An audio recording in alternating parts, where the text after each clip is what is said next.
জন্মদিনে জিতুকে শুভেচ্ছা নবনীতার।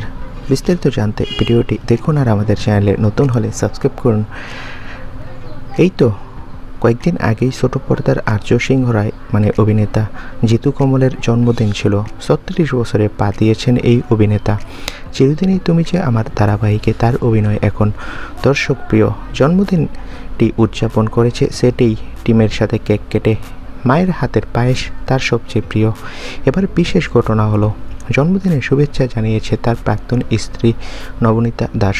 সোশ্যাল মিডিয়ায় নবনীতার একটি পোস্ট দেখা গেছে, তিনি জিতুকে জন্মদিনের শুভেচ্ছা জানিয়ে লিখেছে, শুভ জন্মদিন, তোমার জন্য সুখী জীবন কামনা করি। এভাবে প্রাক্তন দম্পতি উভয়ই পরিপক্কভাবে সম্পর্ক বজায় রাখার বার্তা দিলেন। জন্মদিনে এই শুভেচ্ছা জিতুরও ভালো লেগেছে। পাশাপাশি তিনি নতুন প্রজেক্টে বড় পর্দায় কাজ করতে যাচ্ছেন, যা অক্টোবর থেকে শুটিং শুরু হবে। কিন্তু নবনীতা ও জিতুর সম্পর্ক আবারও জোড়া লাগতে পারে। জন্মদিনের শুভেচ্ছা নাকি তেমনই বার্তা দিচ্ছে, তেমনটাই মতামত ভক্তদের। তো বন্ধুরা, এই বিষয়ে তোমাদের মন্তব্যকে কমেন্ট করে জানাও। ভিডিওটি ভালো লাগলে একটি লাইক দিবে। সকলকে ধন্যবাদ।